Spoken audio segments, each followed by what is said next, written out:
Hi, and welcome to The Social Angle, a podcast that helps promo pros gain an edge in the social media realm. I'm Digital Content Director Vinny Driscoll, and on this episode, I am joined by John Morris, Executive Director of Brand at Club Colors, to discuss why company culture should be a huge part of your social media strategy plan. John, welcome to The Social Angle.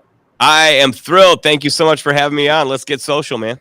I love it. I love it. So how are things out you're in Schaumburg, Illinois, somewhere around Chicago, right? Well, the sun finally came out, which has been beautiful. The sun has finally come out. We go from anywhere from 91 degrees to 51 degrees in about a 2-hour time frame. So we're getting a chance to have every season in one day, which is beautiful. That's part of the reason why we love Chicago so much.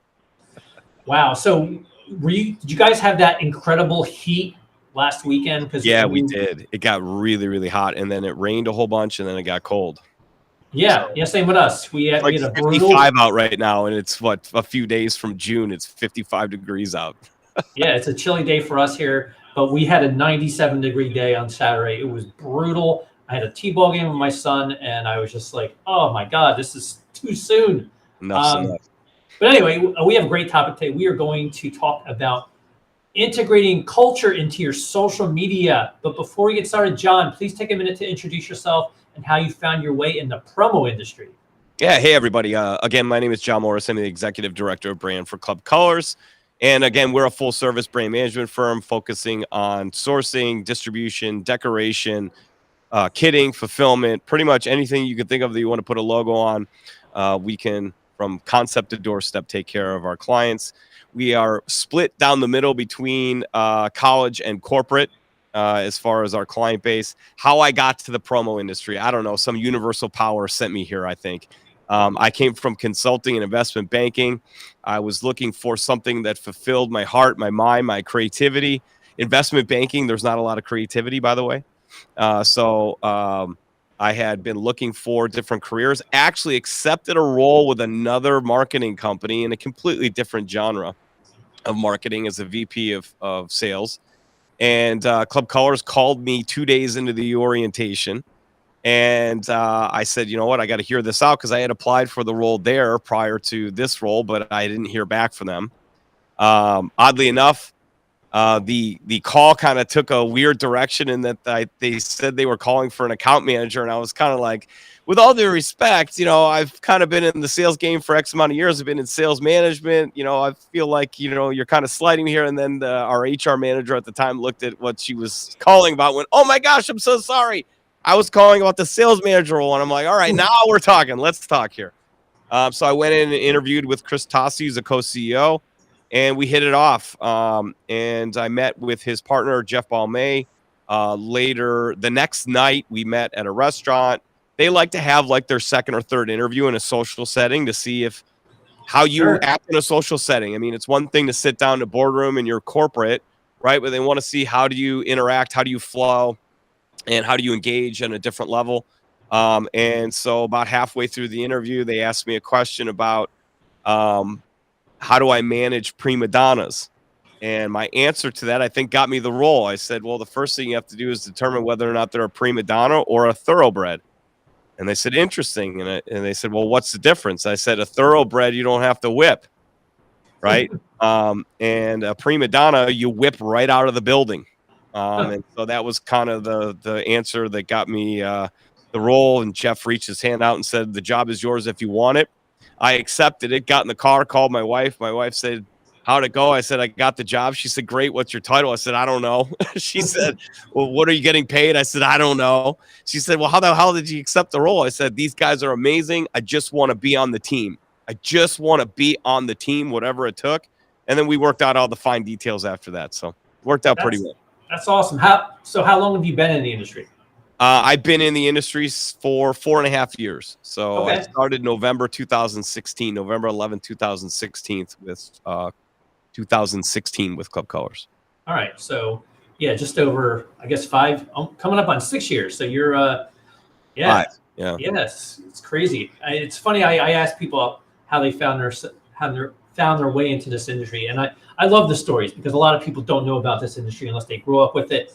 And they kind of find themselves in this industry by accident almost sometimes. And then boom, like next thing you know, 15 years like myself have gotten behind you, and you're like, this is a great industry. So again, we're talking about culture with John Morris. So John, I got to ask you, one look at your company's social media, and it's obvious your employees are the stars of the show. Can you tell us why this is and how it's been received? Well, I think the premise has always been the vision of Chris and Jeff. They had said to me when I started as a sales manager, I kind of in the first couple days said, okay, so where's my end zone, right? How do I score touchdowns? And they said, well, we want a line of people wanting to come work here, and we want a line of clients that want to utilize our service. So what that kind of indicated to me is that we were a people first business and a client first business. So every business, if you really think about it, every brand is a people business. Every brand should be a people first business, but not all brands are that way, right? A lot of people focus on the bottom line first. I've always felt like, if you treat your people a certain way and you highlight them and you recognize them and you give them a platform to live out their greater purpose in life. Hey, CEOs, with all due respect, I'm sorry, but your employees' greater purpose is not your organization. Sorry. But what you can do is you can provide a tremendous platform for them to live out their greater purpose and to build personal brands within your brand that fuels your brand in the end. But you got to provide that type of opportunity. So we felt like the centerpiece of the organization, again, not my vision, Jeff and Chris's vision, is the people. Getting the right people on the bus. In fact, part of our welcome kit is good to great. And the philosophy of that book is get the right people on the bus and then figure out where they sit. So we are very much focused on culture adds, not culture fits. Right? Culture fits are great, but that means that you're just putting people in that are just going to conform. Right. We want people that are going to come in and add to the culture, bring something unique and different to the role, to the boardroom, to the thought process, to the clients. And then what we do from there is we don't believe in content creation necessarily. We believe in documentation. We document what we are doing, and then that is the content. If you've got to contrive content, you've got to think of content creation, then quite honestly, you're not authentic. You're having to invent stuff every day, and that's daunting and very difficult. Our content is documentation of what's already happening here. So that makes content creation very easy. Our managers are driving human beings. Human beings are driving managers. We're driving agendas. We're driving initiatives. We're driving together to do one thing, live out our greater purpose. We just utilize Club Colors as a vehicle to do so. So it's almost as if your day-to-day, it's like you have a documentary or a documentary team with you at all times, documenting what you're doing. And I love that. I love that answer. Yeah, because content creation is difficult, coming up with ideas for social media. So just document what you do day to day, and you have content. If you look at our pages, my personal page or our Club Colors page or our In the Club page, there's nothing that we like, except for some of the goofy TikToks that we do that you kind of got to plan out. Sure. There's nothing that we do in the way of content creation or video creation that we were like, hey, let's set this scene and then record, right? It's like we just go do our thing, and then I go, hey, you record this. Or we're just going to have this meeting anyways. I'm going to record it. Or a moment hits me. I was already going to type about it or say something to somebody about it or have that meeting. We just go record it, right? Because that's our authentic, vulnerable selves speaking about our brand. And so content creation doesn't drive culture. Culture drives content. So you should focus on building a culture that people want to be at, they want to thrive at, that they want to line up for. And then guess what? Document that, and you've got years of content creation right there at your fingertips. Awesome. I've never heard this type of approach, but I love it. So let's talk about some of the initiatives that you have at Club Colors. You have a monthly sales championship belt that you use on social media. You have an Imagine More Mondays. Can you go into a little bit more about how you come up with these initiatives that are certainly driving your culture and your social media? Sure. there should be no tradition or monumental type of thing that you do as an organization that doesn't have a business of the business impact. I mean, that's the point of doing it. But it should also be done with intent to create a feeling, because a feeling then drives action, productivity, initiatives. By the way, welcome to the industry that we're in. This is what we do. We don't sell promotional products because somebody woke up and said, you know what, I really want a tumbler with a logo on it. They're driving an initiative home. They're driving home a message. So everything that we do internally in that regard is to drive home a greater good for the organization, which gives us freedom, cash flow, working capital, increased productivity, revenue, production, career path. It creates all of these avenues. And so we use it to fuel that. So it all started with, I went to a strategy retreat for all the upper management here at Club Colors, my second week here. And I sat down and I listened to the executive team walk through how many transactions we got as a sales team per week, per day, and what the average unit sale was, right? What our average sale was. And our co-CEO, Jeff Balme, who handles a lot of the operational and financial side, said, hey, guys, if we could keep the same amount of employees, the same exact amount of transactions, but we could get that number to go up by X amount, this is how much EBITDA we create and how much additional profit we create. So being there 2 weeks, it wasn't really a great time for me to be vocal, although I kind of had some ideas. It wasn't a good time to be vocal. I was just trying to figure out everyone's name. But coming from investment banking, we had gongs and we had what we call tombstones, right? So when you closed the deal, a merger acquisition, or you landed $1 million, you raised $1 million capital for somebody, you got a tombstone with the company name on it, who they merged with, your name, and what happened, right? And it sat around your desk. And the whole idea was when junior partners came in, they saw who had the most tombstones. It was like, oh, that's the lady, that's the guy, that's the whatever, right? So what I recognized was we needed to take that kind of spirit of driving forward and driving towards transactions and get fun with it. So I call up Chris Tassi, who's the co-CEO, handles the sales side of the house and the marketing side of the house. And I said, Chris, I need a gong. And he goes, okay, no problem. And then as he's hanging up, he goes, for what? I go, don't worry about it, right? And so he's like, all right, I trust you. So he orders me a gong. About 3 days later, an Amazon box comes. And the gong, it's like, if you're watching, I'm like making a circle with my hands, right? I mean, it's like 2 inches big, right? So I call up to Chris. I go, Chris, no, I need a gong. So what we did was he ordered a big 22-inch gong. And what we did was we said to the sales team, if you make a sale at this increment or higher, you get to get up and hit the gong. Right. So some of the veterans initially were like, oh, this is weird. Like it's spiking the football if you score a touchdown. Right. And so I pulled them aside and I said, with all due respect, it's not for you. You're going to do this more often than all the other people. Guess what all those other people want to be? They want to be you, because you're making sales that large and they're striving for that.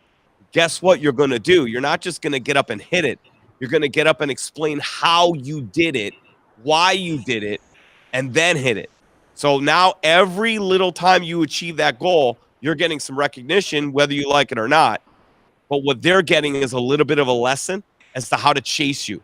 And I said, by the way, to you top performers, you can't move up till you replace yourself. So what's happening is you're building an arsenal of people underneath you that want to strive to be you, which raises the boat, which means that you have an opportunity to get promoted, because you are not moving up till there's somebody who can take your spot.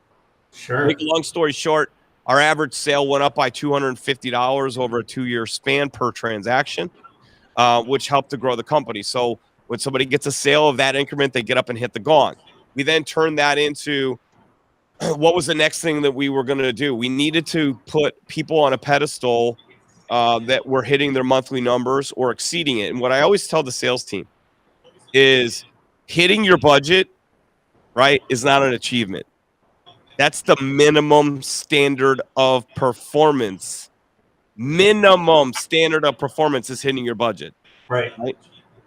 Exceeding that is what we're looking for. So whoever exceeds budget by the most gets a championship sales belt that we had custom made, and we do an award ceremony. So we call them up, we read off all the stats, we talk about all the people that met or exceeded budget, who had great margins, who had the highest service rating, who had the least errors. and we promote all of the qualities that we need as an organization in order to drive on behalf of our clients and to create career path for the organization. And they get to keep that belt at their desk for a month. Now we do tours on a regular basis in here. So when a client comes in and goes, "Ooh, you got the belt," imagine if you're that sales rep, you get to say, "Yeah, I'm the champ this week," to that client. Now you create content off of that and go, "Hey, thank you so much to all of my clients for helping me achieve this belt win this month." Now all of your clients are engaged with you on a deeper level because they didn't just buy from you, they helped you to achieve something special within your organization. So those are some of the things. And again, that's just documenting what we were going to do already. Right, right. I love it. I mean, most companies do stuff like this, especially, pre-pandemic when everyone was in the office, celebrating milestones. And that's certainly something that can be part of your social media strategy plan, just documenting what you already do within the office. By the way, most companies incentivize people with money. And guess what? I'm a capitalist. I'm sure. I like bonuses. I like money. But the spirit of a brand is not driven by that, right? The spirit of a brand is driven by, that, like the master's jacket, right? Sure. I mean, that's a thing, right? So it's the spirit of that. It's that kind of ritual type thing. I think that human beings really appreciate, and they like that. And it builds team and camaraderie, and it has people focused on something other than the paycheck. Right. We want those bragging rights. And that's good for an organization to have people pushing for that. Now, that doesn't mean that behind the scenes we're not cutting an extra bonus check or giving some sort of an incentive. But does that really make for great content? No. It's the fun behind that ritual that really, and it helps us drive sales too, because guess what clients do? They go, "Hey, I want a belt for my company." That's where the promotional products part of this. So it's all proof of concept. If we do it first, we set the tone by creating that content and documenting it. What we're actually doing is we're giving our clients outside the box ideas that they eventually say we should buy from you. Totally. I love it. Again, we're talking to John Morris from Club Colors, and we're talking about culture. So let me ask you about, your employees being on social media. I know a bunch of years back, when we first started to look at culture as, part of our social media strategy, it was a little bit difficult getting them to buy into being on social media. Now, of course, people like myself, I just dove into it. Now, how do you get your employees to buy into being on social media when so many people are like, I don't know how I feel about being on camera. I don't want to be in pictures. The reality is that you don't. You lead from the front, right? So what I will do is I will offer up my time to sit down with folks for an hour to give them a one-on-one training as to how I've done it. How did I go from 1,500 followers 2 years ago to 8,000? Like, how do you do that? And what are the steps? And there are steps. Why do you post at certain times? Why do you tag certain ways? Why do you not share posts? By the way, I don't know if people know this or not, but if you share a post, it seems like a really kind thing to do, but you're actually destroying your algorithm and you're not going to get likes and comments and views on it because LinkedIn promotes and wants you to build your own content. So they don't push out shares. So little things about the algorithm, I took a lot of time to research and understand. The reality is that there's all different types of personalities at every organization. And I can't sit here and say to people, you have to do this. What I can do is I can lead from the front and show the fun in it and show the results. So what I do, again, let's go back to documenting. If I post something and then off of that, I get somebody to view it that might be a target prospective client that we would really love to see, or I get several people from a company that I could show viewed that post that might be a great client for us. And then I can take a snapshot or a screenshot of the DM that I got from the marketing manager at that organization saying, "Hey, look, your post was great. I really love your content. Can you guys help us with t-shirts?" All I do then is I put that into an email and I send that to the team and I say, "Look, if you're interested in finding a new channel to drive your lead generation and to drive your exposure and to create new channels of revenue, Here's a great, easy way of doing it. The post took me 10 minutes to do. I documented something I was already going to do anyways. I then looked into my profile to see who looked at it. I engaged with them. I sent them a DM. They DM me back, and then they sent me a request. This has turned into $2,000 in actionable revenue. Here's how I did it. And guess what? Gradually, one person after the next will start to recognize that maybe that's something that they should take on. So initially, I made the mistake about a year and a half, 2 years ago, getting really sour and being like, why aren't people doing this? Why I'm doing it? Why aren't you doing it? You should do what I do, right? I had that attitude. I'm human. I make mistakes. Shame on me. Luckily, I've got CEOs that really love me and they love the organization. They also are very objective. So kind of pulled me aside and said, guys, or guy, stop trying to sell this to everybody in the organization. Identify your brand champions. While you're trying desperately to get 4 or 5, 6, 7, 10 people that aren't going to buy into this to buy into it, you've got 3 or 4 that have their hand up that you're ignoring. Focus on the 3. So what I started doing, here's a real simple thing you could do if you're the leader at your organization. Write a post about somebody in your organization. In this case, I did it for one of our brand advisors, our top brand advisor, Chris Jager, who came to me and said, I want to start doing what you're doing. I said, great, here's how we're going to start. I took a picture of him going like this, and then I wrote a post to my following saying, this is Chris Jager. I'm introducing him to you. Please follow. His connections and follows went from 873 to 1,500 in 2 weeks. Oh, wow.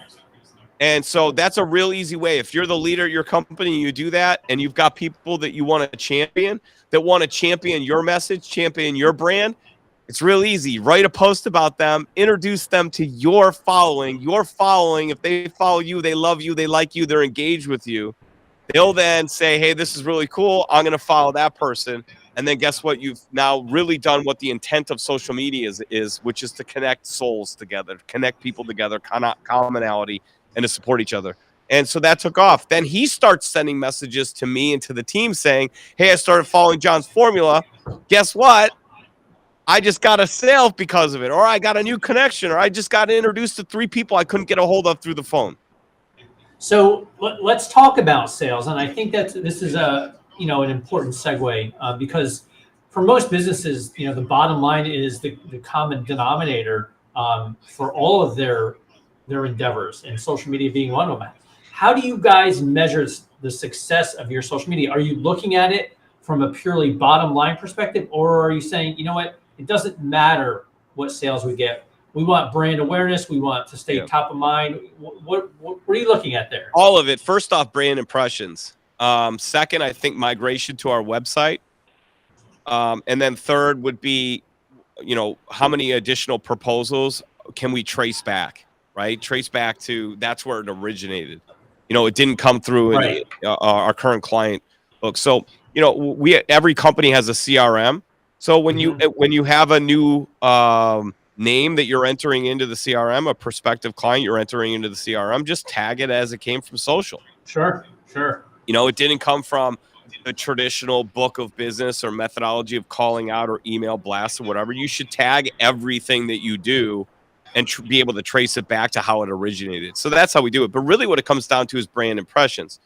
I can tell you combined between my personal and the 4 pages at Club Colors on LinkedIn that I manage, and then you couple that with our Facebook page, our Instagram, and our TikTok, we went from getting about 100,000 2 years ago, about 100,000 brand impressions in a 6-month period, to now in the last 90 days, we had 700,000. Oh, wow. Okay. So 700,000 brand impressions. Now, brand impression, what does that mean? They viewed the page, they liked, they comment, they engaged. There's all different levels of those things.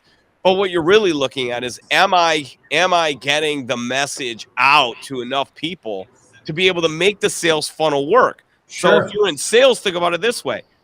You don't measure your success based on how many phone calls that you make, but if you make enough phone calls, they convert. So you go, how many phone calls are made converts into how many people picked up, converts into how many presentations you got off, converts into how many demos you did, converts into actionable revenue, right? So what's the difference between how many posts I create versus how many brand impressions I get, and how many of those turn into views, that turn into comments, that turn into DMs, that turn into proposals. So Sure. it's just a different formula, but it's a funnel. It's all a funnel. Right. Same thing. Totally. Again, John Morris, Club Colors. We are talking about culture and the impact of social media. So let me ask you about your social media game in terms of where you're at. So you go to your website. I think there's 4 different social media platforms that you guys are promoting from your website. Facebook, LinkedIn, Instagram and TikTok. Instagram and TikTok. Which one do you have the most success with in terms of impressions? LinkedIn, and mainly due to the fact that that's where the majority of our buyers are going to be found. Okay. So your strategy for social media should be real simple. It should be, you go to where the people that will potentially want to buy from you are. Right. That's where you go. So we have eliminated Twitter. We don't even mess with Twitter. It's pointless. It's not the platform for us. Instagram and Facebook are great for pictures and cultural stuff. But for things that are actually going to turn into real engagement and actionable revenue or recruitment or retention or productivity increase or whatever, things we can drive back, it's LinkedIn 1, TikTok 2. Okay. And the reason TikTok is because TikTok is where the younger generation is, and it's also the most powerful platform in the world right now. So you better be on TikTok. And the third reason is you can take your TikTok videos and drop them onto LinkedIn. Yes. Mojo. So yes. you should be using the TikTok platform to create content that you then drop on LinkedIn. And now you're getting a hit on both, which you can drop on Insta, you can drop on Facebook, you can drop on all of them. But TikTok is great. You can pause, you can change angles, and there's a lot going on. I just had John Lincoln of Ignite Visibility on. He's the CEO, 3-time book writer, CEO of Ignite Visibility, 41,000 followers on LinkedIn, 8 million views on YouTube. Oh, wow. Guy's brilliant. He was just on our last episode of In the Club. We dropped last Thursday. And he talked about that 7 to 30-second videos are the most powerful, but the videos should have changes of angles. So I'm talking this way, and then I'm in a different room, and I'm changing. Why? Because our minds are programmed to work that way right now, just the way the things are. Faster, now. People don't want to read a 3-page blog like they might have 20 years ago, right? People want to be hit emotionally quick, and they want the quick impulse thing, and they want them to keep repeating and coming. So what you should do is 7-second to 30-second TikToks and do 4 of them a day instead of a 2-minute long one, right? That takes forever. And we're starting to learn from this a little bit, but that was his recommendation as well. And then you just take those same clips and you drop them on our other social media platforms, and that's where you'll get it.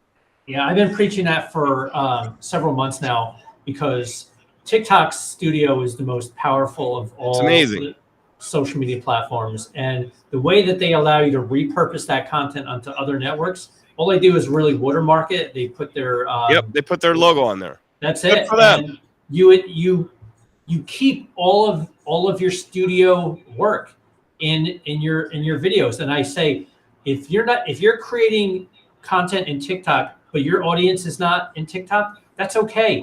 Push it out into other networks, because we get more engagement on our repurposed Instagram, TikTok videos than we do on TikTok. Yep. And I can't stress it enough. Even if you're just on TikTok to create content and that's it, do it, because what you get in TikTok is going to be infinitely better than what you're going to get in Reels or Instagram. Now, I'm not really focused on my personal TikTok to gain business. That's more to show clips of In the Club, and I use it for personal stuff too, to show my kids' ball game, whatever. So that's more just, hey, here's John Morris. This is what I'm about, right?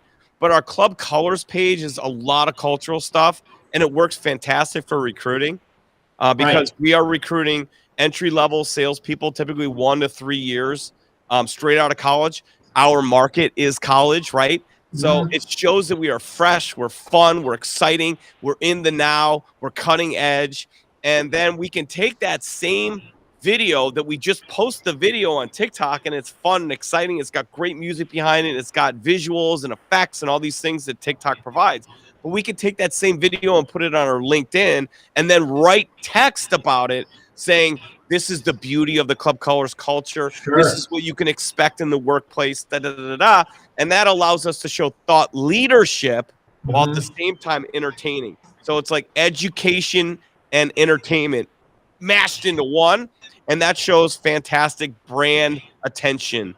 And that gets us, that gets us the attention we need so that for one section of the mind, we're showing the creativity. For the other side, it gives us a platform to capture your attention so you can hear that we actually are intelligent business leaders. We understand the business of the business. We think about bottom line. We think about client service.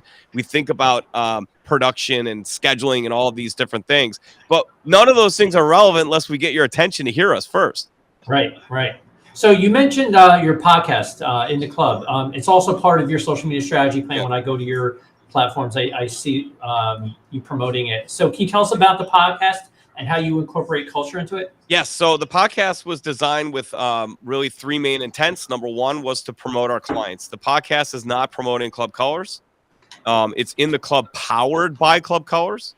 But it is designed to bring on our current client base and promote them and their thought leadership and their brand. And then second was, I've always had this belief, I've said this on several podcasts before, that and I've said this in several sales trainings. If you treat prospective clients like their clients before they're clients, they'll become clients. It just is the way that it is. Right. If you treat little Johnny like he's a good boy, right, over and over and over again, likelihood is Johnny will be a good boy because he likes that attention, right? Right. So the idea, and I know that's a weird analogy, but the idea was if we bring on prospective clients, they're going to come in here and sit in the studio with me for an hour and record. We are now married at some level through that content creation and that rapport, that back and forth, that we're going to promote content clips and we're going to send out. But they also come in and meet the whole team. They go on a tour. They hit our gong, right? They see the belt. Now, all of a sudden, they get a feel for our culture. And all you salespeople out there, you know this. When you're selling to a client, you're not just selling the product or service. You're selling the whole brand if you're doing it right. Right. Because you know that when you're on vacation, you can't answer the phone. Somebody else from your brand is doing that. You know that you don't go in the back office and produce the product or service. Somebody else does that. You're the front end for that. So if I can get somebody to come into our facility and see the whole chocolate factory and understand how that thing works, then guess what? I don't have to ask them to do business. They ask us, which is really, really cool because nobody likes to be sold. People like to buy. They like to be influenced to buy. Give me a reason to buy. Oh, my gosh. Here's the reason. And then the third thing is to bring on influencers. There are people out there who have worked extremely hard, like you, like me, to build a following. Have them on your podcast because, by the way, if their following follows them, guess what their following's going to do? Watch that podcast. And guess what? Now they see me. And guess what? Now I pick up some of those followers. And now my guest gets some of my followers to follow them. So we share followings. And that's been very productive in getting the word out there and creating a noise out in a very noisy place, which is social media.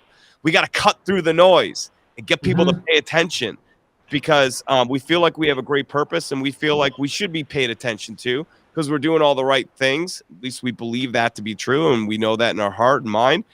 So we want to be paid attention to. So we're going to create some attention. So that was the idea. What that's turned into is the podcast lives in infamy, right? Once you post the podcast, somebody watches the next one, they go back and watch the previous one and the one after that and the one after that. So that's helped us in getting sponsorship with suppliers and partners who want to sponsor the podcast because they get brand impression. Sure. I'm getting in a 7-day period, sometimes 46,000 brand impressions. If your company is on every one of those, your logo, that means you're indirectly getting that.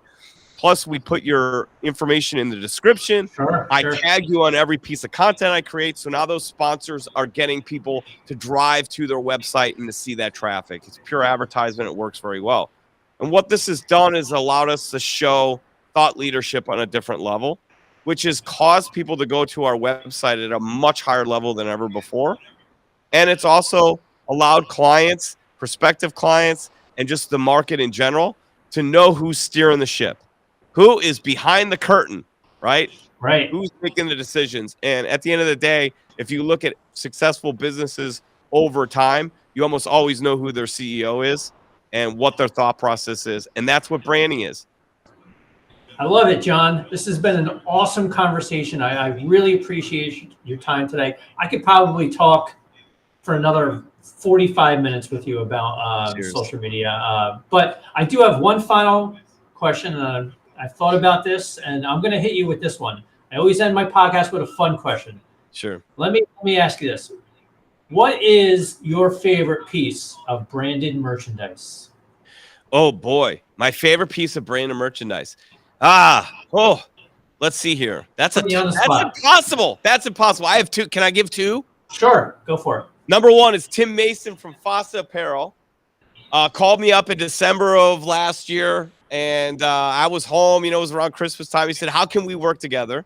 And I said, "Well, Tim, I do this whole social media. I do this podcast thing." And he said, "I tell you what, I am going to send you a bunch of apparel with your logo on it, with the In the Club logo on it." Next thing you know, he was on as a guest, and now every guest receives this vest if you come on In the Club podcast, powered by Club Colors, because Fossa Apparel sponsors In the Club, which is really cool. And then second, I can't reach it, but I have a hat put together by Ryan and Mark and Corey at Cap America. They sponsored an episode. They flew me down to St. Louis to give me a whole tour. And when I walked in, they had this amazing hat that they had put together with a leather patch on it. So that's going to be on the apparel side. Cool. On the ASI side, I would have to say that it's probably I don't know. I like to play cornhole bago, and I think the AAA Innovations, I want to say, put together this brilliant bago set for us. Club Colors logo on it, wood manufacturer. It's absolutely beautiful. That's my favorite because I like summertime backyard cornhole. Oh, definitely.